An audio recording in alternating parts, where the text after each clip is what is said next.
시청자 여러분, 안녕하십니까? 2026년 4월 27일 월요일 글로벌 인사이트 시작합니다. 주말 사이 미국 심장부의 총격 사건부터 동북아시아 질서를 흔드는 법안들까지 지구촌 곳곳에서 긴박한 소식들이 잇따랐습니다. 반갑습니다. 오늘 뉴스는 한마디로 임계점에 도달한 갈등입니다. 미국에서는 정치적 양극화가 물리적 폭력으로 분출됐고 한일 양국은 내부 제도 개편을 두고 진통을 겪고 있죠. 인공지능 패권 전쟁과 맞물린 각국의 복잡한 이해관계 속에서 이들이 어떤 생존의 길을 모색하고 있는지 맥락을 짚어보겠습니다. 첫 소식은 미국의 충격적인 사건입니다. 백악관 출입기자단 만찬장에서 총격 사건이 발생해 트럼프 대통령 내외가 긴급 대피했습니다. 워싱턴 힐튼 호텔에서 열린 만찬장이 순식간에 아수라장이 됐습니다. 수사당국에 따르면 용의자는 행정부 고위직을 표적으로 삼았으며 이미 가족들에게 반트럼프 성향의 메시지를 보낸 것으로 확인됐습니다. 이번이 벌써 트럼프 대통령을 겨냥한 세 번째 암살 시도라는 점이 충격적인데요. 정치가 타협이 아닌 증오의 전쟁터가 되어버린 미국의 극심한 분열상을 보여줍니다. 사회적 파장이 상당하겠습니다. 총기 규제 목소리도 다시 높아지겠군요. 하지만 트럼프 행정부는 오히려 법과 질서를 명분으로 보안 강화에 주력할 것으로 보입니다. 한편 이런 혼란 속에서도 미국 경제는 기묘한 흐름을 보이고 있습니다. 구글이 엔비디아에 대항해 AI 칩을 재설계하며 효율성을 높이는 등 빅테크 기업들의 기술 행보는 거침이 없죠. 하지만 호르무즈 해협 폐쇄로 인한 유가 급등과 고용 둔화는 연준의 금리 인하 발목을 잡고 있는 상황입니다. 정치적 폭력과 기술 혁신이 공존하는 역설적인 상황이네요. 특히 젊은 세대가 국가 정체성보다 스포츠 행사에 더 큰 자부심을 느끼는 현상도 주목해야 합니다. 정치를 누가 사느냐 죽느냐의 싸움으로 인식하는 경향이 짙어지고 있죠. 미국의 근간이 흔들리는 상황에서 트럼프 행정부가 이 거센 파도를 어떻게 넘을지 전 세계가 주목하고 있습니다. 다음은 한국 소식입니다. 정치권이 대구시장 선거와 개헌안 표결을 앞두고 뜨겁습니다. 네, 국민의힘 추경호 의원과 더불어민주당 김부겸 후보의 거물급 빅매치가 대구에서 성사됐습니다. 보수의 심장부에서 벌어지는 이 대결은 향후 대권 가도의 분수령이 될 전망입니다. 한편 오원식 의장과 6당이 발의한 개헌안도 쟁점입니다. 대통령의 비상계엄 선포 시 국회 사후 승인권을 도입하고 2.18 정신을 헌법 전문에 새기겠다는 내용인데 여야의 입장이 워낙 팽팽해 통과 여부는 안갯속입니다. 안보 분야에서는 쿠팡 김범석 의장 문제가 한미 간의 쟁점으로 떠올랐다고요?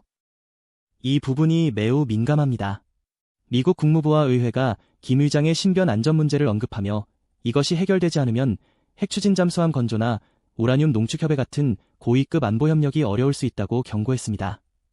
이재명 정부로서는 경제 이슈가 안보 전략의 발목을 잡는 난처한 상황이죠. 기업의 문제가 국가 생존 전략으로 번지는 기술, 자본 안보 시대의 단면을 보여줍니다. 경제와 노동 분야의 진통도 여전하죠? 경남 사천을 방문한 정부 관계자들은 우주항공 산업의 골든타임을 강조했지만 현장에서는 공공조달 체계 같은 구체적인 수익 구조를 요구하고 있습니다. 또한 플랫폼 종사자 보호를 위한 일하는 사람 기본법은 노동계와 산업계 양쪽의 반발로 노동절 처리가 사실상 무산됐고 농협법 개정을 둘러싼 조합장들의 반발도 거셉니다. 성장의 그늘에서 소외된 목소리를 통합하는 것이 정부의 과제로 남았습니다. 이스라엘은 정계 개편 소식과 함께 내부 갈등이 법적 투쟁으로 번지고 있습니다. 이스라엘 정치가 요동치고 있습니다. 나프탈리 베넷 전 총리와 야이르 라피드 야당 대표가 함께라는 통합정당을 창당했습니다. 하지만 네타냐후 총리의 지지율이 여전히 견고해 우파 블록이 과반을 유지하고 있다는 여론조사 결과가 나왔습니다. 명분은 통합이지만 실제로는 정치적 생존을 위한 결합이라는 시각이 우세합니다. 하레디, 즉 정통 유대인의 병역 면제 문제도 폭발 직전입니다. 대법원이 칼을 빼들었습니다. 정부의 미온적 태도를 비판하며 병역 회피자들에게 주택이나 교통보조금 같은 경제적 혜택을 박탈하라고 명령했습니다. 전체 회피자의 80%가 하레디인데 기소율은 7%에 불과한 실정이죠. 전시 상황에서 누군가는 총을 들고 누군가는 경전만 읽는다는 불만이 경제적 제재라는 현실적 수단과 만난 사례입니다. 기술과 문화 분야 소식도 있죠? 네, 이스라엘 증권거래소 회장이 AI 대비 국가 전략이 없으면 소국인 이스라엘이 큰 타격을 입을 것이라 경고했습니다. 인공지능이 일자리를 대체하는 속도를 국가가 제어해야 한다는 거죠. 한편 5년 만에 텔아비브 문학축제가 열리며 예술적 활기를 되찾고 있습니다. 헤즈볼라의 휴전 위반으로 북부 긴장은 높지만 시민들은 문학을 통해 상처를 치유하며 강인한 생명력을 보여주고 있습니다. 이란은 외교적 돌파구 모색과 내부 경제난이 교차하고 있습니다. 아바스 아라크치 외무장관이 오만을 방문해 우호 관계를 강조했습니다. 특히 파키스탄을 통해 미국에 제시한 3단계 협상안이 주목되는데요. 전쟁을 완전히 끝내고 호르무즈 해역 관리를 논의한 뒤에야 핵 문제를 다루겠다는 내용입니다. 선결 과제가 해결되지 않으면 핵심 카드는 내놓지 않겠다는 이란식 지연 전략으로 풀이됩니다. 내부에서는 안보 불안이 경제로 전이되는 모습이죠. 네, 케르만 자유광장에서 총격 테러가 발생해 어린이를 포함한 시민들이 다쳤습니다. 이란 당국은 이스라엘의 지원을 받는 단체를 배후로 지목하고 용의자들을 체포했습니다. 이런 안보 불안은 즉각 달러 가격 폭등으로 이어졌고 시장은 협상 결렬 가능성에 대한 공포가 지배하고 있습니다. 치솟는 물가에 정권에 대한 불만도 고조되고 있죠.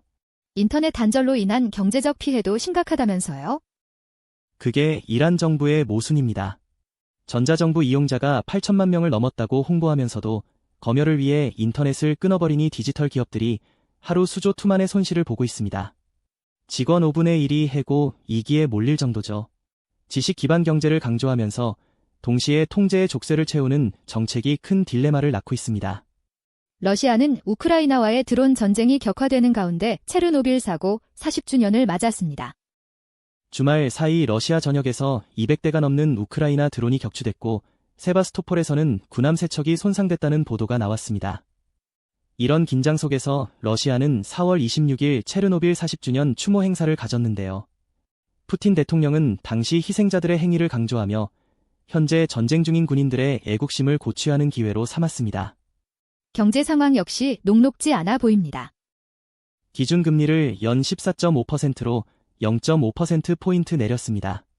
주택시장과 소비를 부양하려는 조치인데 행정부 내부에서도 인력과 자원 부족으로 경제가 어렵다는 실토가 나오고 있습니다. 노동력은 전쟁터로 나가고 기술 혁신은 더뎌지는 구조적 문제입니다. 노박 부총리는 호르무즈 해협 정체가 풀려도 에너지 시장 회복에는 수개월이 걸릴 것이라 전망의 수출 전선에도 먹구름이 끼었습니다. 환경 문제도 심각한 이슈로 떠올랐습니다. 투합세 항구의 유류 터미널이 드론 공격을 받아 기름비가 내리고 해변이 오염됐습니다. 주민들이 호흡 곤란을 호소하고 있지만 당국은 정보 공개에 소홀해 비판받고 있죠. 전쟁이 생태계까지 파괴하는 상황에서 러시아 정부는 가전제품 라벨링 규제와 내부 가치 통제에 열을 올리고 있지만 민생과 환경을 돌보기엔 역부족인 모습입니다. 중국은 AI와 우주과학 분야에서 상당한 성과를 내고 있습니다. 중국의 연구개발 투자가 이미 미국을 넘어섰다는 분석이 나옵니다. 특히 AI 기업 딥시크가 국산 칩 의존도를 높인 최신 모델을 공개하며 미국의 반도체 제재 정면 돌파 의지를 보였습니다. 중국은 이제 모방자가 아닌 기술 개척자의 자리를 노리고 있습니다. 달 샘플에서 새로운 광물도 발견했다는 소식이 있죠. 창어 5호가 가져온 샘플에서 마그네시 5창어석 등 2가지 신광물을 찾아냈습니다. 중국의 우주 굴기가 자원 확보와 기초 과학 역량에서 세계 최고 수준에 도달했음을 보여줍니다. 시진핑 주석이 라오스와의 운명 공동체를 강조하며 남진 정책을 펴는 것도 이러한 기술적 자신감에서 비롯된 행보입니다. 유럽연합과의 갈등은 여전한 과제입니다.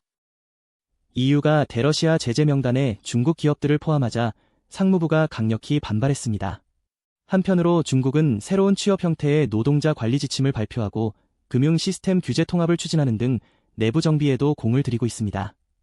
밖으로는 기술 패권을, 안으로는 제도 안정을 노리는 전략이지만 남부 지역의 폭우 등 자연재해는 경제 가동의 변수가 되고 있습니다.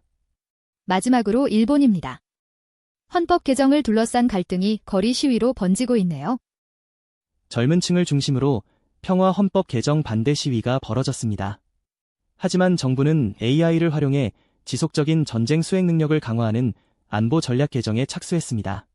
이는 일본이 다시 강한 군대를 갖춘 국가로 가겠다는 선언이지만 이에 대한 국민적 저항도 만만치 않습니다. 경제 지표도 상당히 우려스러운 수준입니다. 엔화 가치가 56년 전 수준으로 떨어지며 국민 구매력이 크게 위축됐습니다. 니케이 지수가 6만엔을 돌파하며 반등하는 듯했지만 곧 하락 마감한 것은 시장의 불안감을 반영합니다. 덴소가 로우 민수를 철회하는 등 기업 간 합병도 난항을 겪고 있어 과거의 역동성이 예전만 못하다는 분석이 나옵니다. 고독사와 산불 등 사회적 우울감도 깊어지고 있습니다. 2025년 기준 고독사 인구가 2만 2천 명을 넘었고 이와 태연 산불은 1,300헥타르를 태우며 기승을 부리고 있습니다. 이런 와중에 외국인 체류 수수료를 올리는 입관법 개정안이 통과되어 비판이 거셉니다. 인력 부족으로 외국인이 필요하면서도 비용 부담은 전가하는 모순된 정책이죠. 화려한 축제 이면에는 소멸해가는 지방과 고립된 개인의 현실이 자리 잡고 있습니다. 짧은 단신들입니다. 중국 허베이성에는 강풍 비상 대응이 시작됐고 일하는 기술 개발을 위한지 적재산권 지원을 강화합니다. 러시아는 5월부터 노트북, 스마트폰 등의 새로운 라벨링 시스템을 시행하며 수당 지급 시 러시아 시민권과 5년 거주 요건을 필수로 하는 등 자국민 우선 정책과 통제를 강화합니다.